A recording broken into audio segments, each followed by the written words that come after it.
Governance and power to govern has been one of the burning issues worldwide. When you turn the pages of history, we see a nation changing, a nation in a transition phase, followed by a change in ideologies and how a country has been governed. Should the power be restricted in a few hands, or should the power be for the people, by the people, or from the people? Hence, today's discussion will be based on whether a benevolent dictatorship or a democracy is good for the nation. This House prefers benevolent dictatorship over fragile democracy in developing nation will be our main topic today. And for that, in our ruling parties, we have team Sarva Shaktiman, and from the opposition parties, we have team Three Logos. Namaste and welcome to the new episode of Debate Star. You are watching us exclusively in News 24 television, and I'm your host, Subin Limbu. Our sponsors are Title Sponsor, Education Park, in association with Mercy Education, powered by OS Studies, IELTS Partner, British Council, brought to you by Golden Gate International College, Maple International Education, main sponsor, SIEC, sponsors, METS International Education and Visa Services, The Next Education Consultancy, Scope Student Services, Professional Education Consultancy, Cambridge Institute of Technology, Banking Partner, Everest Bank Limited, Co-sponsors, Oasis Career Advisor, supported by Hisan, in partnership with Debate Network Nepal, organized by Abhiyan Multimedia, Media Partner, Annapurna Sampurna, Creative Partner, Fulcrum Consulting Private Limited, exclusively on News 24 Television. Now is the time for a short break. Welcome to our enriching park, where you interact with our expert advisors, explore your career opportunities, test your potential, and truly begin your educational journey abroad for a brighter tomorrow. Education Park. Call us for more details. Mercy Education is committed to providing you with the best available pathways for Australia, USA, UK, Canada and New Zealand. Our services includes confidential career counseling from our expert counselors, proper guidance and assistance through every step of the application process, easy way for visa processing, preparing the student for visa interview. We provide thorough training and comprehensive practice to ensure high score in the following test preparation classes: IELTS, TOEFL, SAT, PTE. We make sure that you achieve your dream of studying abroad. Mercy Education. शिक्षाको लागि Australia गन्तव्य तपाईको साथ हाम्रो OS Studies.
This is the new episode of Debate Star, and today's topic to discuss is this House prefers benevolent dictatorship over fragile democracy in developing nation. Before moving on to the main event, I'd like to introduce our judges.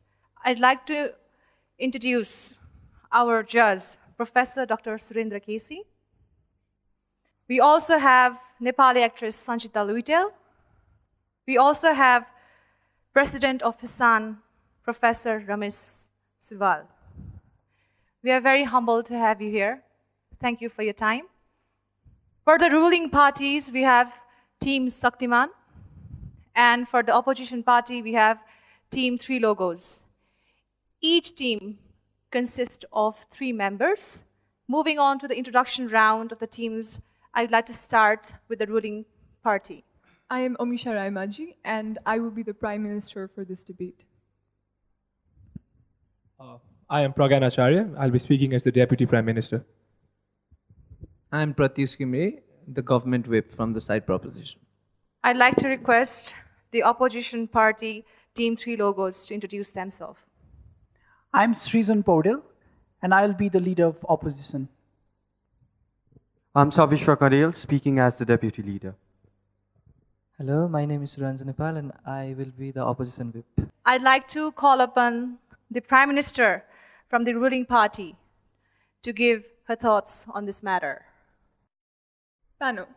The benevolent dictatorship in this debate are not countries like North Korea with Kim Jong-un or Syria with Bashar al-Assad.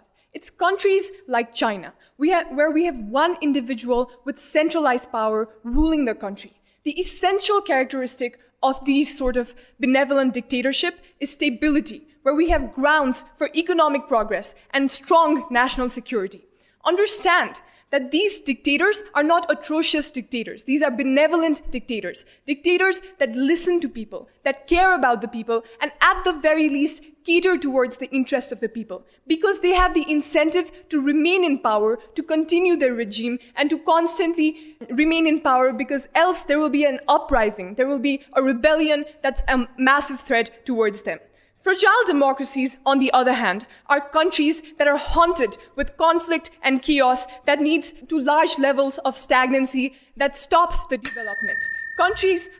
These are countries like after the Arab Springs, like countries like Iran or Libya, where we've seen Shia and Sunni conflicts absolutely heighten after the onset of democracy, where we've seen a total state of anarchy.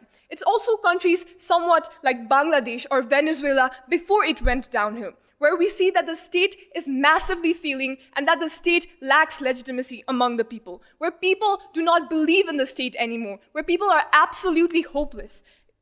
These countries are often results of Western intervention, and these countries are multi-ethnic, where there is so much of diversity and so much of clashing opinions and ideas to come to any sort of conclusion. These states are often out of touch of modern democratic processes, and at its very core, people are unhappy and people are hopeless in these sort of countries, and we think that that in itself is a fundamental problem that our side addresses. 2 arguments that side proposition brings to this debate. First argument is that benevolent dictatorship brings in stability on the country.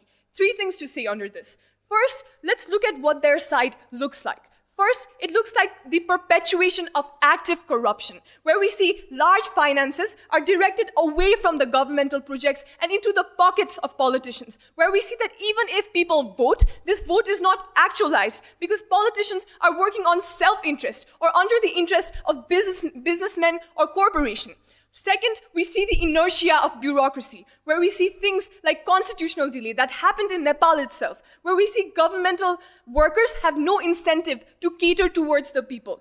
Third thing we see is that collective consensus when it comes to decision-making doesn't exist, where the society is so diverse with clashing ethnicities, with clashing religions, and clashing identities that people are not able to empathize with one another. It's countries like Thailand and Pakistan where this sort of collective consensus, absence of this sort of collective consensus has resulted in a threat of military coup and actual autocracy and actual tyranny popping up, where we see that this sort of collective consensus is absent not only among the people, but also in the parliament. We think that this is problematic and that we need stability, which comes from centralization of power on our side. Second argument is that minorities are worse off. Because it's a failed state with so much of ethnic diversity, we think that these sort of ethnic divides are absolutely politicized.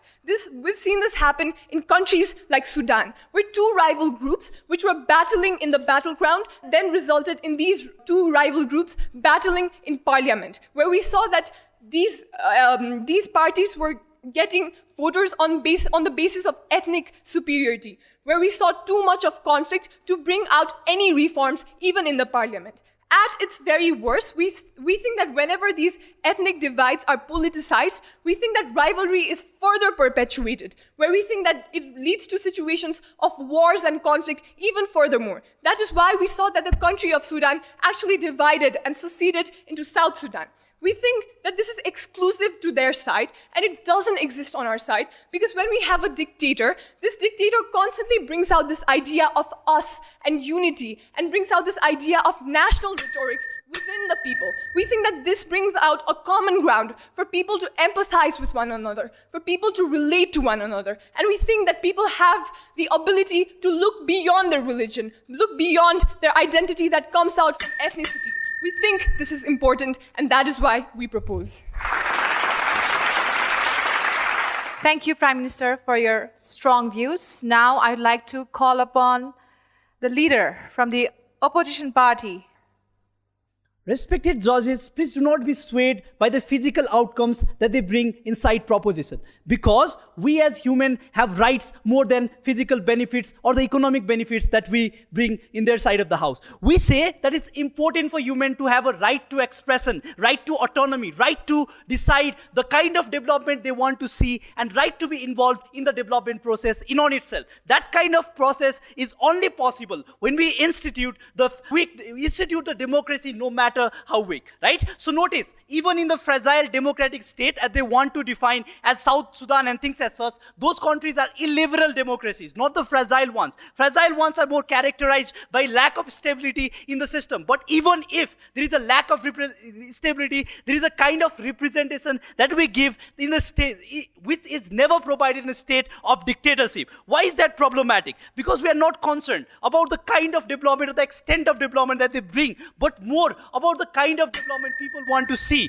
And that is more important, because notice that even if all of us want to concede that Birendra King was the benevolent dictator, all people wanted was to overthrow him into a system of democracy. And the most benevolent act he did in his entire world was to give democracy to the people. When people do not get to define the kind of development, the problem is twofold. First, notice that I never chose the consequences of the development. A dictator chose something for me, but I have to suffer the consequences. That is, to me, that is never relevant to me in the first place. The kind of consequence is never relevant. Secondly, the question of accountability. Notice that a dictator in a system is not accountable to the people. But in a system in democracy, even if it's an empty principle, even in that particular case, there are systems in place. Legislature, executive, judiciary, who provide feedback. There is free media and press, right to expression, which individuals already involved in a discourse. Also notice, why are we involved in a debate today? Because the opinion that are formed by the Prime Minister will be more refined by the time we reach the end of this debate. Because in a dictatorship, Prime Minister defines what he wants to do. He never has an incentive to bring people to the discourse, because that will lead them to liberalization, that will lead them to overthrowing him. That is why he never wants that certain discourses to happen. And through the process of those discourse, we evolve to become more self-perception things. Like, for example, even if that people believe that is happiness, it's good, right? Notice that 300 years ago, people used to believe Sati Pratha was right.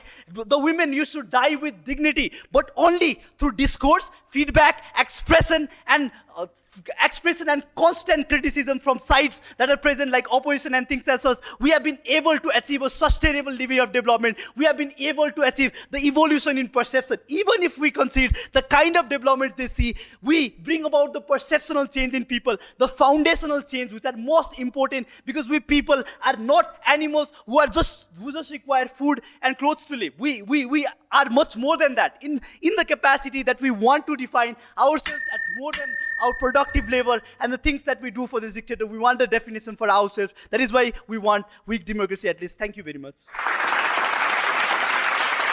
Now is the time for a short break, and we'll be right back. Be strong as iron. Be precious as gold. Golden Gate International College, Wisdom Tower, Trikoti Colony, Old Baneswar 32 Putali, Kathmandu. Phone 4477 082 4466 795 4495 165.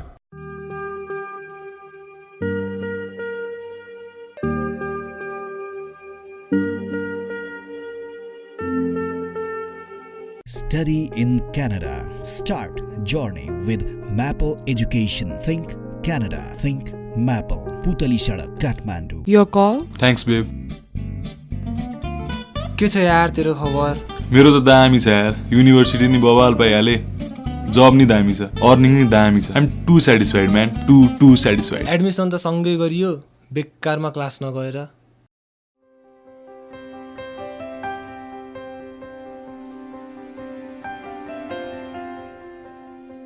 अब म पनि SIC बाटै Australia processing गर्छु. SIEC, study in Australia. I'm the best. I'm the best. You are the next. You are the next. You are the next. Welcome to the Next Education Consultancy. We provide classes for IELTS, PTE and abroad study counseling for Australia and New Zealand. The Next Education Consultancy. Head office Putali Sadak, Kathmandu. It's a new day today. Not a day to make excuses, not to put it off for tomorrow. It's about today. It's your chance. This is your opportunity. It's your dream. Live it. Push forward. Turn the average into the extraordinary. Steadfast in your commitment, and then you'll still have work to do, because stopping is not your option. Promise yourself to be an achiever. Make success into your reality. So why settle for anything less? Professional Education Consultancy. Connecting to success. Mates Education. Aba हामी भएका छौं. Mates International. We provide IELTS preparation classes, abroad study counseling program for study in Australia and many more. Mates International. Shahid Chowk, Narayangarh, Cinema Road, Parsa. Are you interested to study in Australia? Visa guidance under registered migration experts. Study abroad for a greater tomorrow. Scope Student Services. Now I'd like to request Deputy Prime Minister from the ruling party to share his views. Ladies and gentlemen, side opposition in this debate would want to talk about people and what people want in this debate, right? So on that very point, the real question to answer in this debate is, what do people want? People want shelter. People want livelihood. People want access to basic services, subsidies for facilities we deem essential, such as healthcare, education, housing. People want to have confidence in their governance and economy, and would certainly not want to have to go out in search for economic sustenance. The comparative on opposition is quite evident. It is political transition and economic stagnancy. First, let's talk about economics in this debate, because it is important that in developing nations, we have sustainability, and by that I'm referring to bureaucratic inertia that exists on opposition. The time it takes to make a policy decision, or the time it takes to recognize things such as structural unemployment for welfare payments, these things become absolutely important when we have rampant corruption like that in Brazil with Operation Car Wash alongside Petrobras, the biggest scandal in South American history, where even the president of Brazil, Lula da Silva, was involved. The president who was all in highs in terms of voting polls. And eventually it led to the rise of populist leaders like Bolsonaro in Brazil, right? So on this very point, voting isn't as sweet as it seems it is, right? And eventually, what the comparative on our side is that you just don't get swifter economic processes, but also readdress to the poor in the nation, because assimilation of them becomes important, because the benevolent dictator would want to prevent any form of conflict coming from the poor, so they have an active incentive to cater to the poor. Also, you don't have collusion between political parties and big corporations, because you don't need, funding for political parties with collusion with corporations. This means infrastructural projects are more directed to the people, and corporate crackdown is better possible on our side of the house. A more inclusive framework that prevents gerrymandering against the poor is essential on our side, and economic stagnancy and lackluster infrastructure projects can be seen on theirs and also in Nepal. Second, let's talk about conflicts. In the absence of nationalism on their side, politicization polarizes ethnic or religious divides and increases atrocities and fuels hatred. We have three things to say on this. First, power in fragile democracies are either concentrated in the hands of an oligarchic, socially privileged group, or comes from populist rhetorics like that of Duterte in Philippines, which isn't a representation at all, because it comes at the cost of active curtailing and demonization of minorities, right? So they might give you benefits that exist in a modern democracy, but they show no linkage to a fragile democracy. Second, even if you have representation at the best case, it comes at a trade-off to your right to access basic amenities or even work in your country. We believe rights exist in a hierarchy. If you have to go to Saudi Arabia to work, flee your nation like Venezuela, or remain as polarized and targeted minorities, minority like the Muslims in India, there is no point of their pseudo-democracy. Third, the fact that stability and access exist under a benevolent dictator, we grant people rights through this centralized system. And if right to vote is not present there, we're willing to trade this off, because note that they never necessarily show to you the benefits of the right to vote that exists, given the fact that we say that their representation is not possible. Finally, strong men that act as benevolent dictators on our side also go a long way to prevent foreign intervention from nations like US, or in a counterfactual, maybe India too. This is important because these democracies are fragile because of these very Western interventions. Probably Nepal would not have been influenced by India. Now I'd like to introduce and request our deputy leader from the opposition party to give his views on this matter. Panel, dictator, no matter how benevolent, confines political power and means of production to him and people close to him. It is by confining those political and economic power that he manages to exert his control throughout this population. This brings about certain problems and conflicts which will usually turn benevolent dictatorship into fragile democracy, or worse, autocracy, and the stability that they have proclaimed in their side of the house will not exist. I'll show you this in a deductive manner. First, why will it not exist? See, the fact that wealth is unequally distributed even in a benevolent dictatorship towards the kins of those dictator means that people who are already rich will get even more rich because of natural property of wealth. People will be able to invest more and get even rich, right? Redistribution of rich will not take place at their side of the house because dictators holds their power by actually holding on to that wealth. Now, when this redistribution of this wealth does not take place, it results in a political unrest as people feel that they are suppressed from opportunities and so on. This inequality and suppression from main politics was the reason that caused revolution in Russia, Great Britain, France, and any other countries where you can think about revolution. That is to say, the entire history of human revolutions has been history of inequality and people striving for equality to remove an inherent characteristic of benevolence. Now, in other instances where people might not actually rise up, there might be a power struggle between the ruling class themselves, between the people closely related to the dictators themselves. And this might result in an autocratic dictator taking place of a benevolent dictator, and we will be having all the problems of extreme autocracy, respected panel. Notice that in our side of the house, in fragile democracy, even if wealth is unequally distributed, people can still rise to the uppermost hierarchy and still get political representation if they have enough wealth and if they manage to gain sufficient incentive, and such violent revolutions won't occur. In their side of the house, violent revolution is followed by fragile democracy, like in our side of the house. Sir. So that means all the disadvantages of fragile democracy in our side of the house pertain to their side of the house as well. Question, respected panel, rejected right now. Dictatorship has incentive to curb innovation because innovation will take people from lower strata of the society to higher strata of society. Imagine an autocratic government being a strong world power. Then it will encourage autocratic or let's say dictatorial form of government in other countries as well. Soviet Union encouraged similar uprising in Cambodia and rise of dictator like Pol Pot, and in North Korea the dictatorship of Kim Jong-un family, right? And likewise, Germany's Hitler encouraged dictatorship of Francisco Franco in Spain. So that means even if a country does manage to do better, which I have already shown you, does not manage to do, it still leads to a chaotic world full of dictators, autocratic dictators. Those dictators might not be benevolent and they might be actually bloody. The dictator of North Korea has actually turned the entire state of North Korea into slavery, into practical slavery. Pol Pot government of Cambodia killed millions in massacre. So we believe, even at their best case, we still do a lot better. We have clearly taken the debate. With the opposition party supporting fragile democracy over benevolent dictatorship, our deputy leader has given a notion that a rich will be more richer and the poor will be more poorer. With that notion, we are at the time of a short break, and we will be right back. Welcome to our enriching part, where you interact with our expert advisors, explore your career opportunities, test your potential, and truly begin your educational journey abroad. for a brighter tomorrow. Education Park. Call us for more details.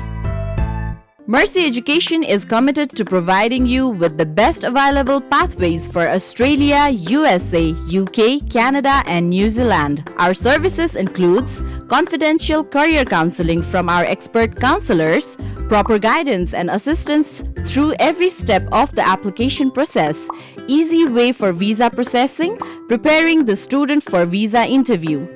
We provide thorough training and comprehensive practice to ensure high score in the following test preparation classes: IELTS, TOEFL, SAT, PTE. We make sure that you achieve your dream of studying abroad. Mercy Education. शिक्षाको लागि Australia गन्तव्य तपाईको साथ हाम्रो ओस studies.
Welcome back. Now I would like to call upon our next speaker, Wimp from the ruling party.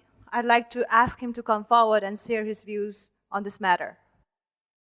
Panel, when you disregard every facet of developing countries that entail populism, radicalization, economic stability as the requirement for developing nations, and ethnic diversity, that's the moment when you lose a debate, panel. There are three comparatives and three clash points that I'm going to bring in this debate. First is the clash point on stability, second is on organic change, and third is on rights, and fourth is on an absurd argument about redistribution. So let's look at them one by one in this debate. One, they tell us that redistribution happens under their side. We tell you that dictatorships, where in an age where democracy and democratic values are preached so much all around the world, we tell you that dictatorships, there's always a looming threat over dictatorships of being overthrown, right? So we believe that dictatorships are more likely to, one, listen to people, second, unite people through nationalistic values. Because look at the condition of Russia in the 19th century, right? Because Tsar did not redistribute the wealth, the Workers' Party and the Bolsheviks and the Lenins, they revolted against Tsar. Because Tsar did not redistribute these wealths, we believe that revolution happened. So dictators now, benevolent dictators now, are more likely to listen to people and unite people under our side. But more importantly, they tell us about rights like autonomy and free speech, right? We have already given you a comparative over media, where media institutions are controlled by political party. We see this in the most democratic country in the world, USA, where the Fox News is controlled by the Republican Party, where other organizations like Aztak are politically inclined. So we believe that proper discourses and proper media information does not happen under their side, which they claim to be. But moreover in this debate, second argument about stability, right? We tell you that there's constant destabilization under their side of the house. So what do you get on the prop side? You get one, stability. Second, you get organic changes on the outside, right? Because notice that information and technological advancements that they talk about also, countries with benevolent dictatorship also require technological advancement, right? Panel, the choice here is simple and the adjectives are self-evident. You're choosing between benevolence and fragile. The words benevolence itself trumps against fragile. Believe that that's where the debate lies. We're very proud to affirm. Thank you to the speaker from the ruling party. Now, it's time for the opposition party to give his views on this matter. I'd like to call upon the opposition wimp to share his views. Ladies and gentlemen, there are 7 billion people in this world with 7 billion ideas of what a perfect world should look like. They tell us that one person, a dictator who is benevolent, no matter what adjective you add before one person, is going to come up and tell me that I should live in that world, and the world that he imagines is a perfect world, and that is the world that I should live in. That is the world that my children should live in, right? So what we tell you is that people should have the right to decide what is proper development for themselves. People should be able to vote for right policies. People should be able to stand up in elections and create that development themselves. Why that is important, we told you, was because firstly, when someone develops certain things, right? These are not the things that we consented to. Like the Prime Minister, like the opposition leader told you, that if someone develops a country at the expense of environment, that is not something certain people would consent to, and they would like to vote for some other policies, right? And that is something that they don't allow in their house, and they say that it is okay because these people are getting food, these people are getting rights, right? But that is not the kind of development that people want to see, because people want to actually be a part of this development. They want to choose the kind of development that they want to be a part of. Secondly, they talk about stability, and they say stability is there in their side. Understand why that's not true, right? Because even if there is a dictator, or whether there's a political party, the dictator has equal incentive to suppress the minorities, because when you are benevolent towards the state, you cannot be benevolent towards people, right? Economic growth, if you want to develop economically, then you have to control resources. As a dictator, to remain in power, you have to oppress the minorities, and because of that, you will not be able to actually do good for every people, because your ideology will not be the ideology of all the people in that nation. We told you there are right-wing or left-wing, or there are people who are conservative, or there are people who are liberals, right? Also, they talked about stability in the long term. Understand, in the long term, we already told you through the speech of deputy leader of opposition that in the long term, the stability is not going to exist anyway, because as the resources are distributed, or as the country develops with economic growth, people will actually know that they want to make policies for themselves, right? That is why dictatorships have not actually sustained for so long, except in certain countries like China, where there is extremely autocratic government which oppresses human beings, and there is massive oppression of human rights, right? So in the long term, it is going to fail anyway, and because of that,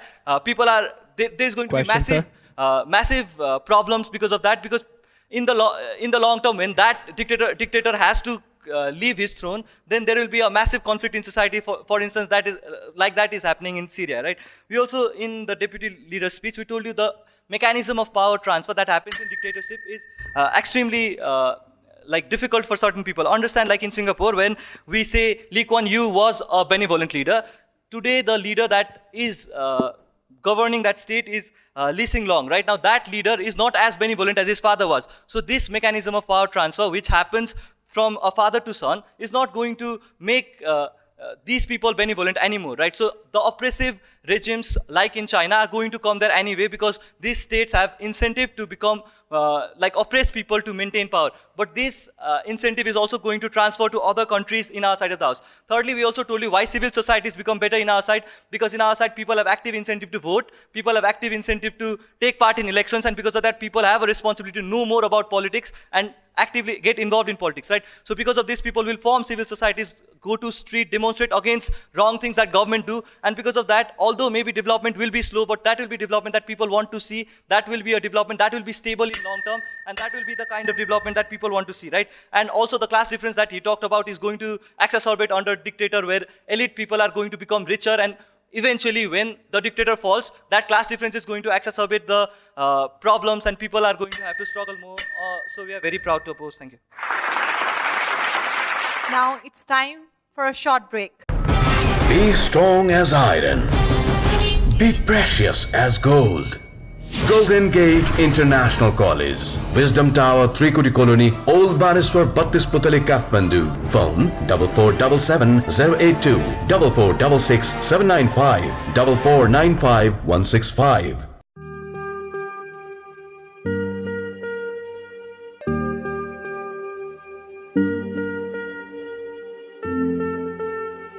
Study in Canada. Start journey with Maple Education. Think Canada. Think Maple. Putali Sadak, Kathmandu. Your call? Thanks, babe. के छ यार तेरो खबर? मेरो त दामी छ यार, युनिभर्सिटी नि बवाल पाइहाले, जब नि दामी छ, अर्निङ नि दामी छ. आइ एम टु सेटिस्फाइड म्यान, टु सेटिस्फाइड. एडमिसन त सँगै गरियो, बेकारमा class नगएर.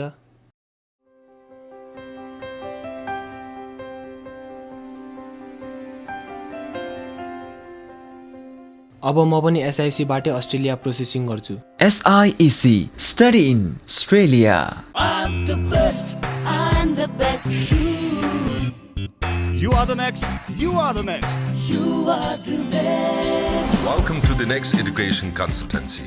We provide classes for IELTS, PTE and abroad study counselling for Australia and New Zealand. The Next Education Consultancy. Head office Putali Sadak, Kathmandu. It's a new day today. Not a day to make excuses, not to put it off for tomorrow. It's about today. It's your chance. This is your opportunity. It's your dream. Live it. Push forward. Turn the average into the extraordinary. Steadfast in your commitment, and then you'll still have work to do, because stopping is not your option. Promise yourself to be an achiever. Make success into your reality. So why settle for anything less? Professional Education Consultancy. Connecting to success. Mates Education. अब हामी भएका छौं Mates International. We provide IELTS preparation classes, abroad study counseling program for study in Australia and many more. Mates International, Shahid Chowk, Narayangarh, Cinema Road, Parsa. Are you interested to study in Australia? Visa guidance under registered migration experts. Study abroad for a greater tomorrow. Scope Student Services. Welcome back. We are almost at the end of speaker session. Now, I'd like to call upon a concluding speaker from the opposition party.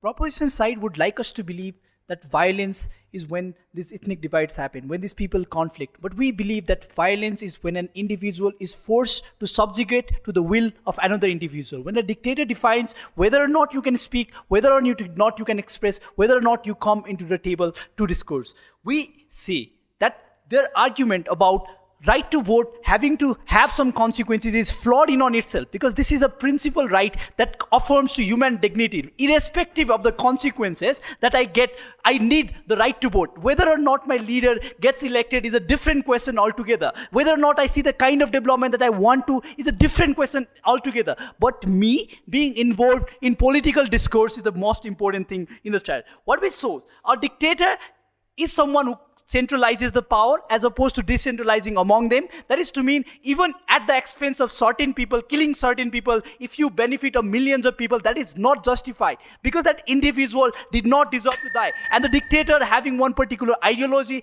represents that particular ideologies and is able to force the people of other ideologies to succumb to his views. We also showed off how the power transition mechanism is very harmful. Even if the dictator is benevolent, there is mechanisms in place in democracy where the individual who loses once or dies or gets removed by the people gets to be voted again, right? There are other accountable factors in there. But in their side, once a dictator dies, the power transition occurs with his family members. It is confined to people related to him, someone who holds dear. That cannot be a benevolent dictator again. So the problem of stability does not occur in the long term. Next thing that we told is, in any situation, this has a tendency to go towards more autocratic regime or a fragile democracy in on itself. What happens when you go to a fragile democracy 40 years after? The problem that occurs is because we came late in that situation, we'll be far behind in terms of perceptional rigidity, perceptional flexibility in comparison to other countries who have already reached there. Because we came there late, that is why we're going to have problems in terms of perceptional rigidity. So notice that the metric to judge is not just on the actual consequences, but also among the perceptional fluidity that these people have and the intrinsic right of human dignity. We are very proud to. I'd like to call upon the concluding speaker from the ruling party. Panel, the opposition team has been absolutely unfair to us because they debated on the grounds of a cruel dictator and the best form of democracy. When from my speech and from literally all the speeches of the members of proposition, we've constantly told you that this is a benevolent dictator, a dictator that cares about the people, a dictator at the very least cares about his own power, so will cater towards the people. But they constantly bring out examples of cruelty and examples of North Korea, and we think that they've limited the debate throughout the debate, and that's absolutely unfair to us, and that's something that you need to consider. This entire debate can be summed up in one question. On which side are people happier? Let's look at the claims that they've made. First, they've said that people have the right to vote. We think that when this side has corrupt politicians who don't represent them or who prioritize themselves over the people, this sort of representation is not present. And if they say that our dictator is not accountable despite of being benevolent, we think that these sort of politicians are not accountable too. We think that there's absolute political instability where policies are never passed. In that sort of system, there is no actual representation. We think that this vote is worthless because this is a bought vote. We think that that is also very problematic. In fragile democracies, we see things like bad governmental services, where people are literally dying because they don't have access to healthcare, where they don't have food in their stomach. We think that right to a good life, right to healthcare, right to good school, right to a stable job is much more important than this theoretical right to vote or right to democracy. They bring out the idea of political discourses. We think that political discourses doesn't happen if people are not willing to talk to each other. They give examples of this debate, but we think that people are so much divided on grounds of ethnicity, on grounds of religion and whatnot, right? We think that people have no incentive to be together and sit on a table and talk to each other. They bring out the idea that there's redistribution of wealth and power.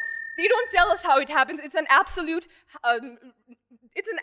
bizarre claim. But more than that, we think that even in democracy, because it's a fragile democracy, that's democracy at its worst, we think that people who are on top of social pyramid are the people who hold power. We think that politicians actively also preach things such as nepotism. If we have today someone who's, they claim that dictators will pass their power to their children. We think that nepotism is something that exists in politics too. They've been absolutely unfair to us in this debate. Please do consider that. That is why we proudly propose.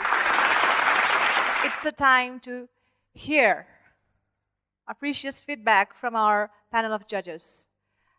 I'd like to ask Surendra sir, how do you find the presentation of our speakers? First of all, we find the benevolent dictatorship in Germany in the 18th century. King Emmanuel I was the propounder of this theory.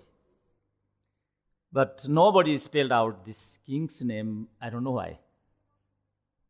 This is the historical part of the benevolent dictatorship. Taking name the historical part of this, you see all six enjoy taking the name of the dictator of North Korea, this Libya, even China. Your stress was maybe benevolent dictators are ruling in China nowadays. Suppression of Rohingya by the democratically elected ruler of Myanmar. This is one, but you did not mention the South Korean case. Some took, of course, the Singapore, but very recently, Pakistan, Imran Khan can be one of the benevolent. Park Chung-hee, who created South Korea, was a military dictator, but created South Korea. Our Prithviraj Shah, who created this Nepal. Jang Bahadur, who eliminated the Bhardar's clash and killing between themselves. He gave one type of permanent rule there. Some took the name of King Birendra, who studied Oxford and Tokyo, even Harvard. Nobody took the name of King Mahendra, who gave the infrastructure of this nation. Now all these are the, raw materials, I think, intellectually. See? Among these facts and figure, we have to build what actually the meaning of benevolent dictatorship and the fragile democracy. We are exercising democracy now. I think this is also a fragile. Now we have to give the way out. What types of democracy, whether the benevolent or the democracy like this, would be the model for us? I think this is the question. This was the crux of the questions. Sorry to say, I didn't see any, focal point on this. This is not that your presentation was not good. In fact, it was really, really appreciable and good. This is only I want to just put as complimentary for your future discussion. The rest, it was very nice. Both groups presented a nice presentation. I give all the best for two groups. Thank you. Thank you, Surendra sir, for your wonderful insights, and I hope the qualified team will be taking these constructive criticisms in the next episode. So I'd like to ask Sanchita ma'am, how do you find the presentation of our speakers? Oh wow, it was wonderful. Both the team are very nice speakers. Actually, I think she is the best one, Prime Minister, when I saw her. She's the best speaker also. And all the best for you, both of teams. Thank you, Sanchita ma'am. Also, I'd like to ask our judge, Ramesh sir, how do you find the speaker's presentation? Well, their presentation is very nice from both sides. I enjoyed a lot. What I found is from the ruling party, their presentation is very well. Their presentation and its style. But in case of opposition party, their logic, I enjoyed a lot. Anyway, there is some shortage, So you have given so many examples regarding benevolent dictatorship and fragile democracy of the foreign countries. But you haven't defined what is benevolent democracy and what is fragile democracy. So what's the difference between benevolent democracy and fragile democracy? Number one. Number two, in Nepalese context, you haven't explained which part is benevolent one and which one is fragile one. Because you are discussing in parliament. You are the ruling party. So is this government benevolent government, or is this government, is this democracy, is fragile democracy? You have to define that first. So what do you want in future? You want in future, you believe in benevolent democracy, or right now you believe in benevolent democracy? Likewise, what about you? So we have to discuss this way. But anyway, I like the presentation from both sides. I enjoyed a lot, and I hope good wishes for both the team. The topic for discussion for today's debate competition was, this house prefers benevolent dictatorship over fragile democracy in developing nation. For the ruling parties, we had Sarva Shaktiman team, whereas for the opposition party, we had 3 logos. Now is the time to reveal the winner of this debate competition. And for that, I'd like to ask Ramesh sir to announce the winner of this discussion. Well, the result may be a little disappointing because this is also the 19th, 20th. We discussed with each other, and then we took mean, from our points we have given to each person and each team. Yeah. I suggest to the organizer, if there is possibility, to include both the team in the future debate competition. If there is possibility, this is not only my, but our panel of judges request to the organizer, because both of them expressed very well. Anyway, we have to decide, and today's winning team is opposition. Thank you. Congratulations to opposition. And I said congratulations to the ruling party also. Don't be disappointed. Both of you expressed very well, and both the teams are the deserving team. Thank you very much. The result is out, and we know the winner. For today's Debate Star English series first new episode, winner is the opposition party, Team 3 Logos. Congratulations. We are almost at the end of the event, and now I'd like to request each team to cross the floor and shake their hands to appreciate each other.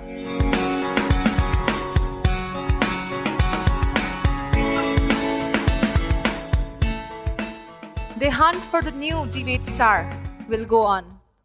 But for that, you have to wait for the next episode. And for the next and new episode, we will be coming up with more interesting and new topics with new speakers. Till then, stay tuned and keep watching Debate Star. Title sponsor, Education Park. In association with Mercy Education, powered by OS Studies, IELTS partner, British Council. Brought to you by Golden Gate International College, Maple International Education. Main sponsor, SIEC. Sponsors, METS International Education and Visa Services. The Next Education Consultancy. Scope Student Services. Professional Education Consultancy. Cambridge Institute of Technology. Banking partner, Everest Bank Limited. Co-sponsors, Oasis Career Advisor, supported by Hisan. In partnership with Debate Network Nepal, organized by Abhiyan Multimedia. Media partner, Annapurna Sampurna. Creative partner, Fulcrum Consulting Private Limited. Exclusively on News 24 Television.